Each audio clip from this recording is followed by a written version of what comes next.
আল্লাহ রাব্বুল আলামিন বলেন, ওয়াকরনা ফি বুয়ুতিকুন্না ওয়ালা তাবাররাজনা তাবাররুজাল জাহিলিয়াতিল উলা। ই কালামে জিন্দা কুরআনে হাকীম হিকমতে উলা ইয়া জালাসতু কাদিম জামিউল ইলমি ফিল কুরআনে হাকীম তাকাসারাত আনহু আফহামুর রিজালি বখা কুরআন কালামুল্লাহ বসানো কদিমাস্তি নয়নো।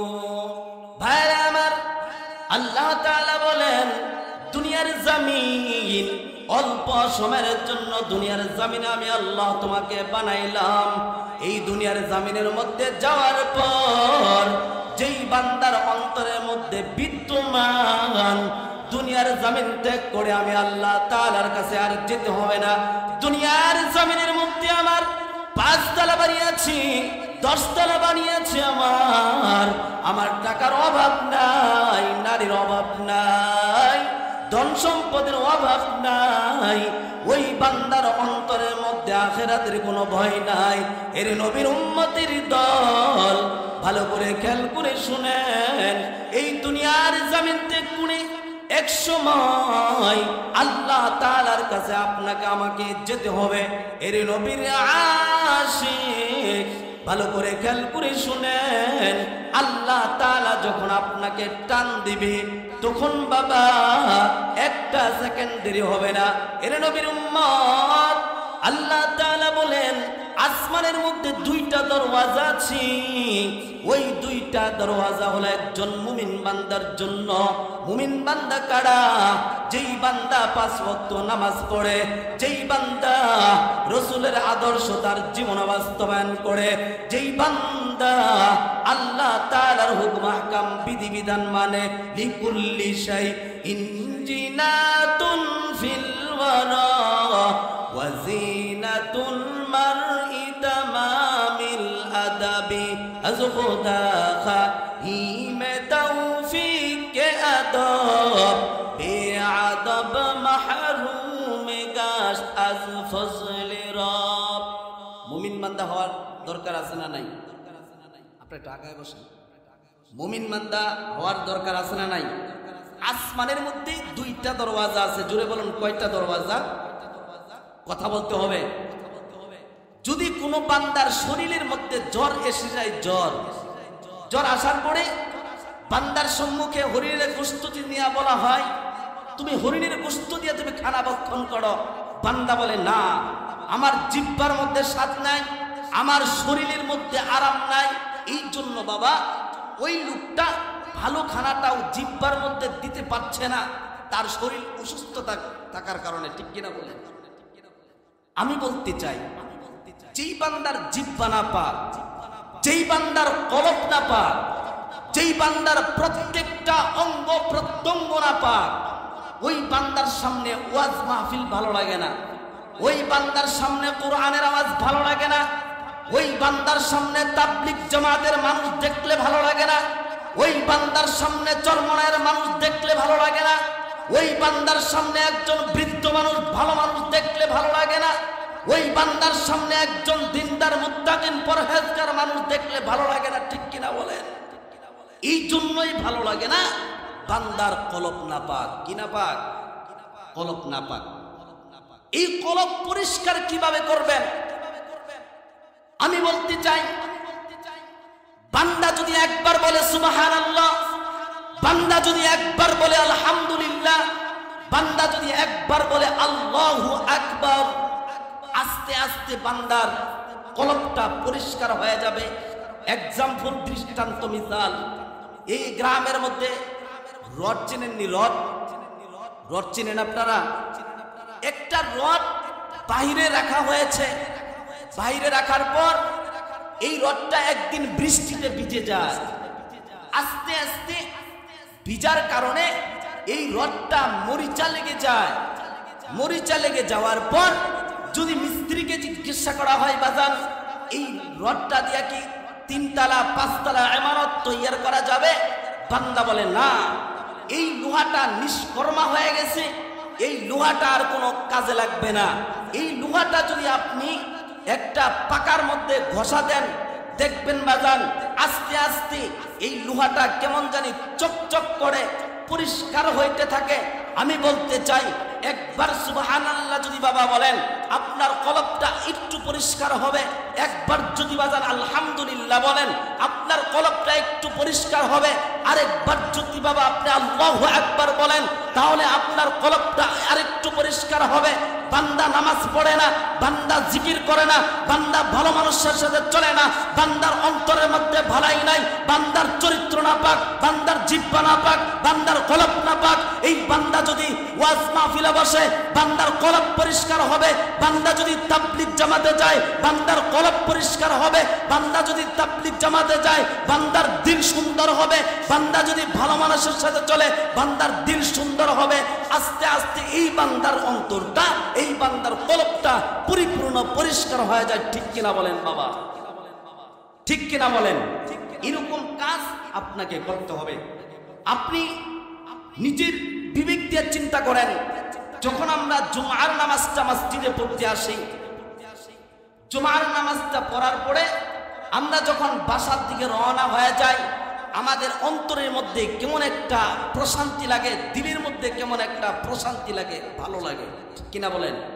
যখন আমরা খানা খাই, আমাদের কলবের মধ্যে একটা শান্তি লাগে, প্রশান্তি লাগে। মাত্র জুমার নামাজটা পড়ে আসলাম। সম্মানিত হাজরিন, আল্লাহ তাআলার কারিশমা, আল্লাহ তাআলার একজন বান্দা, ওই বান্দার টাকা নাই, পয়সা নাই, ধন সম্পদ নাই, ওই বান্দার তাআল্লুক ছিল আল্লাহ তাআলার সাথে।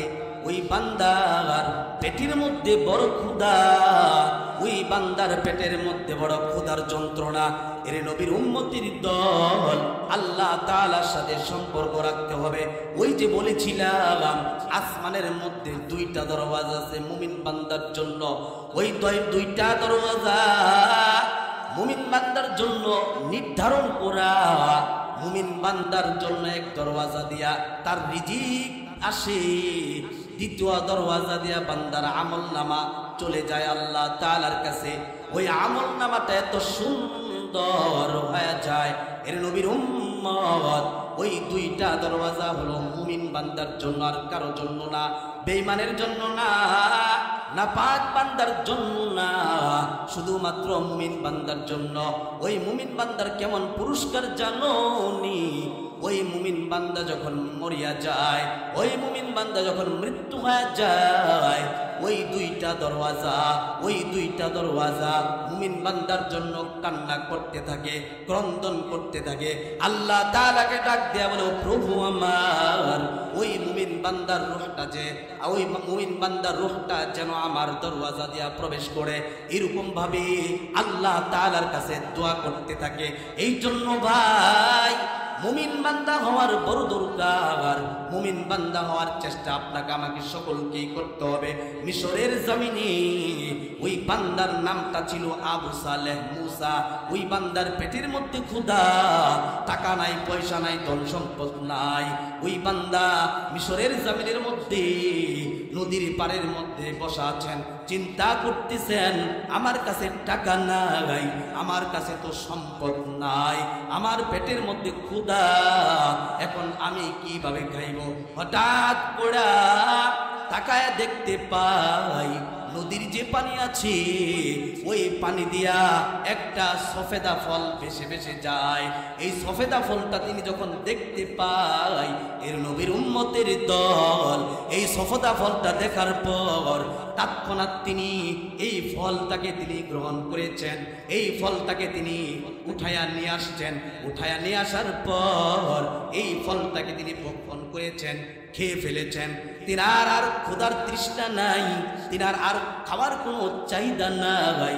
এরপরে এই ফলটা খাওয়ার পর তার অন্তরের মধ্যে চিন্তা চলে আসছে, হায়রে, নদীর পানি দিয়া এই ফলটা তো বেশি বেশি যাচ্ছিল, এই ফলটা যে আমি ভক্ষণ করে নিলাম, এই ফলটা যে আমি খাইলাম, এই ফলটার অনুমতি তো আমার কাছে ছিল না। এই রকম চিন্তা বান্দার কলবের মধ্যে চিন্তা এরকম চলে আসছে। ওই বান্দা মনে মনে চিন্তা করতেছেন, এই ফলটা আমি খাইলাম, এখন এই ফলটার মালিকের কাছে আমি যাব, ওই বান্দার কাছে যাইয়া আমি এই ফলটার ক্ষমা চাইব। ও ধামরাই ঢাকার মুসলমান, ওই বান্দা এই ফলটা খাওয়ার পর বান্দার অন্তরের মধ্যে চিন্তা চলে আসছে, ওই মালিকের কাছে বান্দা ক্ষমা চাইবে। আজকে তোমার সন্তান আরেকজন মালিকের কাছ থেকে ফল নেওয়া যায়, তোমার খবর নাই। আরেকজন সন্তান আরেক ভাইয়ের ফল গাছ থেকে একটা ফল ছিঁড়ে নেওয়া যায়, ওই বান্দার অন্তরের মধ্যে বাধা দেয় না, ওই বান্দার অন্তরের মধ্যে কোনো বাধা নাই। ও ভাই শুনে আল্লাহ, ও বৃদ্ধ বাবাজি, ও পর্দার অন্তরের মা, ও যুবক ভাই, আল্লাহ তাআলার কাছে তোমাকে জবাব দিতে হবে, আল্লাহ তাআলার কাছে তোমাকে জবাব দিতে হবে। আবু সালেহ মুসা চিন্তা করার পর তিনি রওনা হয়ে গেছেন। কিতাবের মধ্যে পাওয়া যায় আবু সালেহ মুসা যখন তিনি রওনা হয়ে গেছেন, তিনি চিন্তা করতেছেন এই ফলটা যেহেতু পশ্চিম দিক থেকে আসছে, আমার মনে হয় এই ফল গাছটা পশ্চিম দিকেই হবে। ইয়া ইলাহি তু মেরা মাবুদ হাই, ইয়া ইলাহি তু মেরা মাশুক হাই, জুজবা হকতি সে মুখাজ ইনসুজা ফজলে উআ মস্তে দর জুমলা যা। ভাইরা আমার, এই ভাই এই গলা টানতেছে, ভাইরা আমার, আবু সালেহ মুসা তিনি রওনা হয়ে গেছেন। হাঁটতেছেন হাঁটতেছেন, হাঁটতে হাঁটতে বহু দূর চলে যায়। বহু দূর চলে যাওয়ার পর হঠাৎ করে তাকায় দেখতেছেন একটা গাছ দেখা যায়, একটা সফেদা ফল গাছ দেখা যায়। ওই গাছটা দেখার পর গ্রামের মানুষকে তিনি জিজ্ঞাসা করেছেন, এই গাছটার মালিক কে? এই গাছটার মালিকটাকে আমার বড় দরকার। আবু সালেহ মুসা তিনি হাইটা হাইটা চলতেছেন, রাস্তা দিয়ে যাচ্ছেন। এদিকে খেয়াল করেন, রাস্তা দিয়ে তিনি চলতেছেন, তিনার অন্তরের মধ্যে একটা কষ্ট চলে আসছে, এই ফলটা যে আমি অনুমতি ছাড়াই খাইলাম, কিয়ামতের মাঠে যদি আমার রব আমাকে জিজ্ঞাসা করেন, এই নুরুদ্দিন জামালপুরি, ওই যে একটা সফেদা ফল নদীর পানি দিয়ে যাচ্ছিল, এই ফলটা তুমি অনুমতি ছাড়াই ভক্ষণ করেছিলা, আল্লাহ তাআলার কাছে সামনে আমার কোনো জবাব থাকবে না, ঠিক কিনা বলেন? আল্লাহ তাআলার সামনে আমার কোনো জবাব থাকবে না। এই জন্য বান্দা কলবের মধ্যে ভয় নিয়ে রওনা হয়ে গেছেন, মালিকের কাছে যাবে, ক্ষমা চাইব। মালিককে এখনো খুঁজে পায় নাই। গ্রামের মানুষদেরকে জিজ্ঞাসা করতেছেন এই গাছটার মালিককে। এক পর্যায়ে কোন মানুষের কাছ থেকে সংবাদ পাওয়া যায় যে এই গাছটার মালিক হলো অমুক বান্দা। সম্মানিত হাজরিন, খুব ভালো করে খেয়াল করা চাই, ওই বান্দা যখন এই সংবাদটা পাইল যে অমুক বান্দা এই গাছটার মালিক, আবু সালেহ মুসা তার অন্তরের মধ্যে আনন্দ হইতেছে, হাইরে খুব তাড়াতাড়ি আমি এই গাছের ফল যে আমি খাইছি, অপরাধ করেছি, এই মালিকটাকে আমি খুব সহজেই পেয়ে গেলাম। এরকম একটা আনন্দ তার কলবের মধ্যে ঢেউ খেলতেছে। সম্মানিত হাজরিন, আবু সালেহ মুসা তার অন্তরের মধ্যে আনন্দ, আমি মনে হয় মালিকটাকে খুঁজে পেয়েছি, এই মালিকের কাছ থেকে আমি খুব তাড়াতাড়ি ক্ষমা পাইব। ভাইরা আমার, কিতাবের মধ্যে মুহাদ্দিসগণ লিখেছেন যখন আবু সালেহ মুসা মালিকটার সাথে দেখা করেছেন, মালিকটাকে দেখেছেন, ওই মালিকটা ছিল একজন বুজুর্গ আলেম। সুবহানাল্লাহ পড়েন। ওই মালিকটা ছিল একজন বুজুর্গ আলেম। ওই আলেমটাকে দেখার পর আবু সালেহ মুসা ডাক দিয়ে বলতেছেন, ও হুজুর, এই গাছ থেকে একটা ফল পড়েছিল, এই ফলটাকে আমি ভক্ষণ করে নিয়েছিলাম, আপনি আমাকে ক্ষমা করে দেন। এইরকম যখন আরজি পেশ করা হয়, ওই মালিক, ওই আলেম মনে মনে বলতেছেন, এই লোকটা মনে হয় পরহেজগার, এই লোকটা মনে হয় নেককার, এই লোকটা মনে হয় মুত্তাকিন। এইরকম চিন্তা করার পরে ওই আলেম মনে মনে চিন্তা করতেছেন, এই লোকটাকে একটু পরীক্ষা করার দরকার। এরপরে আবু সালেহকে ডাক দিয়া বলে, ও আবু সালেহ শুনে নাও, যদি তুমি আমার এই ফাল্টার ক্ষমা যদি পাইতে চাও তাহলে তোমাকে আমার বাসায় 12 বছর খেদমত করতে হবে। ওই আলেম ডাক দিয়া বলতেছেন, যদি তুমি ওই ফলটার ক্ষমা পাইতে চাও তাহলে আমার বাসায় তোমাকে 12 বছর খেদমত করতে হবে। জোরে বলুন, কয় বছর? 12 বছর খেদমত করতে হবে। একটা ফল অনুমতি ছাড়া বক্ষণ করেছিলেন বিদায়, এই জন্য তাকে 12 বছর খেদমত করতে হবে ইসলামের জন্য। এরকম কাজ যেন এই যুবক আবু সালেহ মুসা যেন আর না করে, এই জন্য বান্দাকে পরীক্ষা করা হচ্ছে, আমার বাসায় তোমাকে 12 বছর খেদমত করতে হবে। ভাইরা আমার, আবু সালেহ মুসাকে যখন বলা হয় আমার বাসায় তুমি 12 বছর খেদমত করবা, আবু সালেহ মুসা তিনি মনে মনে চিন্তা করতেছেন, মনে মনে ভাবতেছেন, দুনিয়ার জামিন তো কিছুই না, এই দুনিয়ার জামিনের মধ্যে থাকা যাবে না, এই দুনিয়ার জামিন আরাম আয়েশের জায়গা না। কিয়ামতের মাঠে আমার আল্লাহ আমাকে যদি সুন্দর একটা জান্নাত দেয়, কিয়ামতের মাঠে আল্লাহ তাআলা যেন আমাকে প্রশ্ন না করেন, দুনিয়ার জামিন কিছুই না, এই বান্দার কাছ থেকে আমার ক্ষমা পাইতে হবে। বান্দা ক্ষমা চাওয়ার জন্য রাজি হয়ে গেছে। ঠিক আছে হুজুর, আপনার বাসায় আমি 12 বছর খেদমত করব, 12 বছর আপনার বাসায় আমি খেদমত করব। এইরকম চিন্তা ফিকির করার পরে বান্দা রাজি হয়ে যায়। রাজি হওয়ার পর আবু সালেহ মুসা তিনি ওই আলেমের বাসায় খেদমত করতেছেন। করতে করতে হঠাৎ কিতাবের মধ্যে পাওয়া যায় ওই বান্দার 12 বছর এক সময় শেষ হয়ে যায়।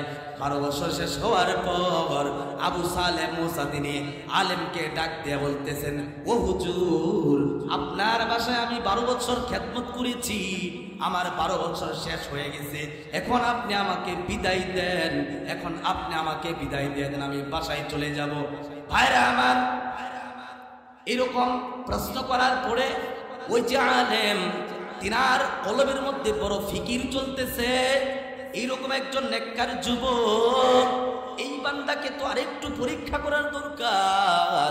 এইরকম ভাবে ওই আলেম ডাক দিয়া বলতেছেন, ও যুবক শুনো, যদি তুমি আমার এই ফলটার ক্ষমা যদি বান্দা তুমি পাইতে চাও তাহলে আমার বাসায় আমার একটা মেয়ে আছে, আমার মেয়েটা বড় অন্ধ, আমার মেয়েটা হলো বুড়া, আমার মেয়েটা কালো, এই মেয়েটাকে তোমার বিবাহ করতে হবে। এইরকম প্রস্তাব আবু সালেহ মুসাকে যখন দেওয়া হয়, ও বৃদ্ধ বাবাজি, ও যুবক ভাই, ও পর্দার অন্তরালের মা, ও কোমলমতি যুবতী বোন, ভালো করে খেয়াল করে শুনেন, আবু সালেহ মুসা তিনিও তো একজন মানুষ, আমিও তো একজন মানুষ, তুমিও তো একজন মানুষ, তোমার কলবকে তুমি কেন সুন্দর করতে পারবা না?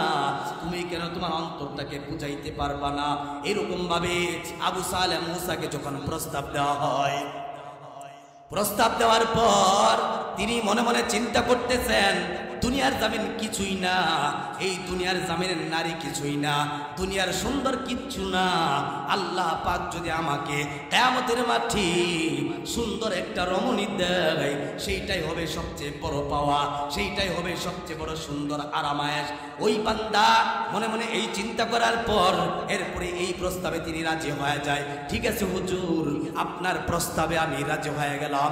কিতাবের মধ্যে পাওয়া যায় আবু সালেহ মুসা তিনি যখন এই বিবাহের প্রস্তাবে রাজি হয়ে যায়, রাজি হওয়ার পরে বিবাহ হয়ে যায়, বিবাহ বন্ধন শেষ হয়ে যায়। আবু সালেহ মুসা তিনি যখন বাসর ঘরের মধ্যে প্রবেশ করেছেন, আল্লাহর কসম একবার, আল্লাহর কসম দুইবার, আল্লাহর কসম তিনবার, বাসর ঘরের মধ্যে প্রবেশ করার পর আবু সালেহ মুসা তাকায় দেখতে পায় এমন একটা সুন্দর রমণী তার বাসর ঘরের মধ্যে বসা। এমন সুন্দর নারী দেখা আবু সালেহ মুসা তিনার অন্তরের মধ্যে ভয় চলে আসছে, হায়রে এই বাবা আমাকে মনে হয় বিপদে ফেলানোর জন্য এরকম চক্রান্ত করেছে। আমাকে বলেছিল আমার এই মেয়েটা হবে অন্ধ, এই মেয়েটা হবে কালো, এই মেয়েটা হবে বুড়া। ওই বাবাকে ডাক দিয়া বলেন, ও বাবা, আপনি আপনি তো বলেছিলেন মেয়েটা হবে অন্ধ, মেয়েটা হবে কালো, মেয়েটা হবে খুড়া, তার ভিতরে তো কোনো একটা সিফাত নাই। কিতাবের মধ্যে স্পষ্ট বর্ণনা কিতাবের মধ্যে পাওয়া যায়। আবু সালেহ মুসা তার বাবাকে জিজ্ঞাসা করার পর ওই শ্বশুর বাবা ওই যুবক ভাইটাকে ডাক দেয়া বলেন, ও আবু সালেহ মুসা শুনেন, আল্লাহ তাআলার বড় কারিশমা, আল্লাহ তাআলার বড় দয়া, আল্লাহ তাআলার কি ক্ষমতা, আল্লাহ তাআলার কি দয়া শুনেন। আল্লাহ তাআলা তোমাকে বড় পরহেজগার বানিয়েছেন, আল্লাহ তাআলা তোমার ভিতরে বড় তাকওয়া দিয়েছেন, আল্লাহ তাআলা তোমার ভিতরে বড় পরহেজগারি দিয়েছেন। আমার মেয়েটা বড় সুন্দর, তোমাকে আমি পরীক্ষা করার জন্য এই সিফাতগুলো বলেছিলাম, তোমাকে আমি পরীক্ষা করার জন্য তোমাকে এই কথাগুলো আমি বলেছিলাম বাবা, তোমাকে পরীক্ষা করার জন্য বলেছিলাম। কিতাবের মধ্যে পাওয়া যায় আবু সালেহ মুসা যে মেয়েটাকে তিনি বিবাহ করেছেন ওই মেয়েটা ছিল একজন হাফেজা, ওই মেয়েটা ছিল একজন নেককার বান্দি, ওই মেয়েটা ছিল একজন পরহেজগার। ও ঢাকার মুসলমান, একজন নারী যদি সুন্দর হয়, তার চরিত্র যদি ভালো হয়, ওই বান্দার ওই বান্দির পেটের মধ্যে যে সন্তান জন্ম নিবে কিতাবের মধ্যে পাওয়া যায় আবু সালেহ মুসা বিবাহ করেছেন। একবার যাই আমার আল্লাহ ওই বান্দির পেটের মধ্যে সন্তান দিয়েছেন, ওই বান্দির পেটের মধ্যে সন্তান দিয়েছেন। কিতাবের মধ্যে লিখেছেন ওই সন্তানটা ওই মেয়েটার পেটের ভিতরে 18 পারা কোরআনের হাফেজ হয়েছিলেন। কয় পারা? জোরে বলুন, কয় পারা? 18 পারা কোরআনের হাফেজ হয়েছিলেন বাবা। শুধু তার মা নেককার থাকার কারণে, বাবা নেককার থাকার কারণে আজকে আমাদের সমাজের মধ্যে এমন পাওয়া যায় বাবা কোরআন পড়তে পারে না, মা কোরআন পড়তে পারে না, বউ কোরআন পড়তে পারে না, সন্তান কোরআন পড়তে পারে না। শান্তি কোত্থেকে আসবে বলেন? শান্তি কোত্থেকে আসবে? এই মেয়েটা হাফেজা হওয়ার কারণে তার ভিতরে যেই সন্তান জন্ম নিয়েছে ওই সন্তানটা মা গর্ভেই 18 পারা কোরআনের হাফেজ হয়েছিলেন। সুবহানাল্লাহ বলবেন না? জোরে বলুন সুবহানাল্লাহ। সম্মানিত হাজরিন, আপনার সন্তানকে নেককার বানাইতে হবে। যদি আপনার সন্তানকে বাবা নেককার বানাইতে চান, একজন কোরআনওয়ালা বানাইতে চান, একজন ভালো মানুষ বানাইতে চান, তাহলে আপনার ভিতরে দ্বীনের তালিম ঢুকাইতে হবে। এরপরে সন্তানের ভিতরে এমনি এমনি ঢুকে যাবে। ঠিক কিনা বলেন? সম্মানিত হাজরিন, 18 পারা কোরআনের হাফেজ হয়েছেন সন্তান, ওই সংসারের মধ্যে আলোকিত হয়ে গেছে, ওই সন্তানের মধ্যে বরকত চলে আসছে। এর নবীর উম্মত, আপনার সংসারের মধ্যে যদি আপনার বরকত ঢুকাইতে চান, আপনার সংসারের মধ্যে যদি ভালাই চান, তাহলে কোরআন পড়নেওয়ালা হইতে হবে। এই কোরআনের কেমন দাম, এই কোরআনের কেমন আকর্ষণ। আপনাদের সমাজের মধ্যে ছোট ছোট বাচ্চা আছে, স্বাভাবিকভাবে এই ছোট বাচ্চাটার কোনো দাম নাই। এই ছোট বাচ্চাটা যখন মাদ্রাসায় ভর্তি হয়ে যায় তার দাম বড় বেড়ে যায়। এই ছোট বাচ্চাটা যখন বাবা মাদ্রাসার মধ্যে কোরআন পড়ে তখন এই বাচ্চাটার দামটা বেড়ে যায়। প্রশ্ন করতে পারেন, হুজুর আমার সন্তান মাদ্রাসায় পড়ে কোরআনুল কারীম তেলাওয়াত করে এই সন্তানের দাম বেড়ে যায়? আমি বলি না না, সন্তান কোরআনুল কারীম তেলাওয়াত করে সন্তানের দাম বেড়ে যায়, তার বাবার দামটাও বেড়ে যায়, তার মার দামটাও বেড়ে যায়, সমাজের মানুষের দামটাও বেড়ে যায়। মানুষ ওই বাচ্চাটার কাছ থেকে দোয়া নেয়, ও বাবা আমার শরীরের মধ্যে জ্বর চলে আসছে, আমাকে একটু ঝাড়া দিয়ে দাও, আমাকে একটু পানি পড়া দাও, আমাকে 3টা আয়াত পড়া আমাকে একটা ফু দিয়ে দাও। বাবা কোরআনের আকর্ষণ। কিসের আকর্ষণ? কোরআনের আকর্ষণ। আপনাদের গ্রামের মধ্যে বড় বড় গাছ দেখা যায়, এই বড় বড় গাছের কোনো দাম নাই। এই বড় বড় গাছ এক পর্যায়ে যদি বাবা আপনি এই গাছটাকে কাটার পর একটা মেলের মধ্যে নিয়ে দেন, মেলের মধ্যে নেওয়ার পরে গাছটা আপনি চিরেছেন, কেটেছেন, কাটার পরে যদি বাবা একটা মিস্ত্রির কাছে অর্পণ করে দেন, এই কাঠটা দ্বারা তুমি আমাকে 5টা রেহাল বানায় দিবা, এই কাঠটা দ্বারা তুমি আমাকে 10টা রেহাল বানায় দিবা। ও বাবা জবাব দেও, রেহাল বানানোর পর যখন তুমি তোমার সন্তানের কাছে দিবা, তোমার স্ত্রীর কাছে দিবা, তোমার মেয়েটার কাছে দিবা, ওই কুরআনুল কারীমটা যখন এই রেহালটার মধ্যে রাখবে তখন এই রেহালটার দাম বেড়ে যায়। ঠিক কিনা বলেন? তখন এই রেহালটার দাম বেড়ে যায়, তখন আর এই কাঠটা পূর্বের মতো থাকে না। এক পর্যায়ে এই রেহালটাকে মানুষ বড় চুমু খায়, এই রেহালটাকে মানুষ ইজ্জত করে, এই রেহালটাকে মানুষ বড় সম্মান করে। এর নবীর উম্মত এই কাঠটার দামটাও বেড়ে গেল। এর নবীর আশিক, তোমার সন্তানের ভিতরে কোরআনের আওয়াজ ঢুকায় দেও, তাহলে দেখবা এই সন্তান তোমাকে কোনোদিন কষ্ট দিবে না, তুমি মাকে কোনোদিন এই সন্তান কষ্ট দিবে না। ও বাবা, সন্তানের ভিতরে যদি কোরআনের তালিম থাকে, এই সন্তান কখনো মার সাথে খারাপ ব্যবহার করবে না, বাবার সাথে খারাপ ব্যবহার করতে পারে না। ভাইরা আমার, একটা ঘটনা আপনাদেরকে শোনাইতে চাই। একজন সন্তান, তার ভিতরে কোনো বালাই ছিল না, ওই বান্দার ভিতরে কোরআনের আওয়াজ ছিল না, ওই বান্দার ভিতরে দ্বীনের কোনো তাওয়াজু ছিল না, ওই বান্দার ভিতরে আল্লাহর ভয় নাই। ওই বান্দা পিতা মাতার সাথে বড় খারাপ ব্যবহার করে, ওই বান্দা পিতা মাতাকে বড় প্রহার করে। এক পর্যায়ে একদিন ওই সন্তানটা বাবাকে ডাক দিয়ে বলেন, ও বাবা, আমাকে একটা ল্যাপটপ কিনে দাও, আমাকে একটা ল্যাপটপ কিনে দাও।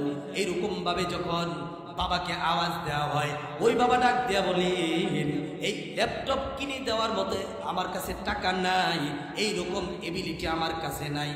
যখন সন্তান তার বাবার কাছে আর্জি পেশ করলো যে আমাকে একটা ল্যাপটপ কিনে দাও, শুনেন ভালো করে, আমাদের এই সমাজের মধ্যে গরিব মানুষ আছে না? কথা বলেন, গরিব মানুষ আছে না? গরিব একটা ছেলে যদি বাবাকে যায় বলে আমাকে একটা ল্যাপটপ কিনে দাও, একটা ল্যাপটপ কি কিনে দিতে পারবে? সম্ভব না।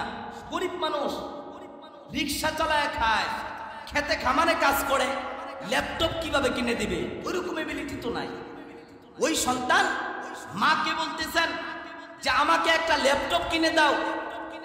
যখন বাবা বলল যে ল্যাপটপ কিনে দেওয়ার মতো এবিলিটি, টাকা আমার কাছে নাই, ওই সন্তান বৃদ্ধ বাবাকে, ওই সন্তান বৃদ্ধা মাকে প্রহার করেছেন, জরাবা ইয়াদরিবু, প্রহার করেছেন, মারধর করেছেন, এমন মার মেরেছেন, এক পর্যায়ে মার কলবের মধ্যে শব্দ চলে আসছে, বাবার কলবের মধ্যে শব্দ চলে আসছে।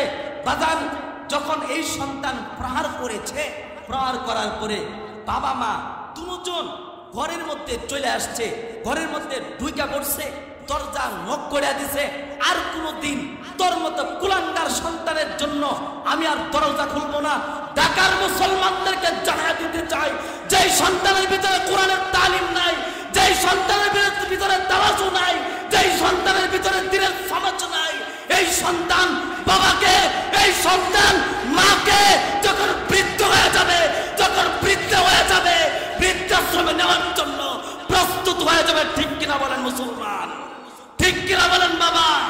যদি এই সন্তানের ভিতরে কোরআনের আওয়াজ না থাকে, যখন আপনি বৃদ্ধ হয়ে যাবেন, এই সন্তান এই কাজটা করবে, এই মেয়েটা এই কাজটা করবে। যখন শ্বশুর বাড়িতে যাবে, শাশুড়ির খেদমত করবে না, শ্বশুরের খেদমত করবে না, জামাইয়ের সাথে পরামর্শ করবে শ্বশুরকে, শাশুড়িকে কিভাবে বৃদ্ধাশ্রমে নেওয়া যায়। ঠিক কিনা বলেন? এইরকম চিন্তা করবে। এই চিন্তাটা তখনই করবে না যখন তার ভিতরে কোরআনের আওয়াজ থাকবে, কোরআনের আকর্ষণ, বড় পাওয়ার, কোরআনের বড় পাওয়ার, বড় মুজিজা আল্লাহ রাব্বুল ইজ্জত এই কোরআনের মধ্যে ঢেলে দিয়েছেন। ঠিক কিনা বলেন মুসলমান? বাবাজি, খুব খেয়াল করে শোনা চাই, এই সন্তান যখন এইরকম প্রহার করেছে পিতা মাতার সাথে, সন্তানের মা বাবা দরওয়াজা নক করে দিছে, তোর মতো নাপাক, তোর মতো জারক সন্তান, তোর মতো কুলাঙ্গার সন্তানের জন্য আমি আর কোনদিন দরওয়াজা খুলবো না। ও বাবা, তোমার কি অন্তরের মধ্যে বাধা আসে না? তুমি যে গুনাহ করতেছো, তোমার কলবের মধ্যে কি বাধা দেয় না? তুমি যে দাড়িটা কেটে ফেলতেছো, তোমার কলবের মধ্যে কি বাধা দেয় না? তোমার মেয়েটা কলেজের মধ্যে যায় টিচিং করছে, তোমার ছেলেটা কলেজের মধ্যে যায় প্রিচিং করছে, আল্লাহ তাআলা বলেন, ও সন্তান, যখন তোমাকে আমি 5টা সন্তান দিয়েছিলাম, যখন তোমাকে আমি 10টা সন্তান দিয়েছিলাম, এই সন্তানের খবর তুমি বাবা নেও নাই। কিয়ামতের মাঠে আপনাকে হিসাব দিতে হবে। দরওয়াজা নক করে দিছে, তোর মতো খারাপ সন্তানের জন্য দরওয়াজা কোনোদিন খুলবো না আমি। দরওয়াজা লাগাই দিছে, সন্তান রওনা হয়ে গেছে, চলে গেছে, রাস্তা দিয়া যাইতেছে হাঁটতে হঠাৎ এক পর্যায়ে তাকায় দেখে রাস্তার পাশে একটা ওয়াজ মাহফিল হয়। কি হয় জোরে বলুন, কি হয়? ওয়াজ মাহফিল হয়। ওয়াজ মাহফিলের মধ্যে বক্তা বয়ান করতে জাহান্নাম সম্পর্কে বয়ান, বক্তা বয়ান করতেছেন পিতামাতা সম্পর্কে বয়ান।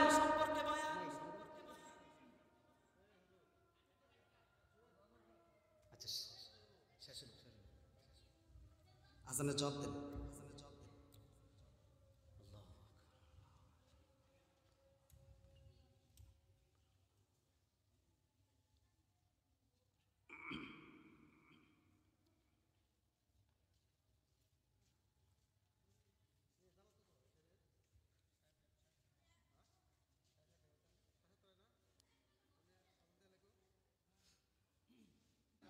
সন্তান বাসার থেকে বের হয়ে গেছে, মার সাথে অপরাধ করিয়া, বাবার সাথে অপরাধ করিয়া রাস্তা দিয়া চলছেন, হঠাৎ পাশে একটা ওয়াজ মাহফিল, জাহান্নাম সম্পর্কে বর্ণনা, জান্নাত সম্পর্কে বর্ণনা, বাবা মার সাথে যে খারাপ ব্যবহার করছে এই বর্ণনা।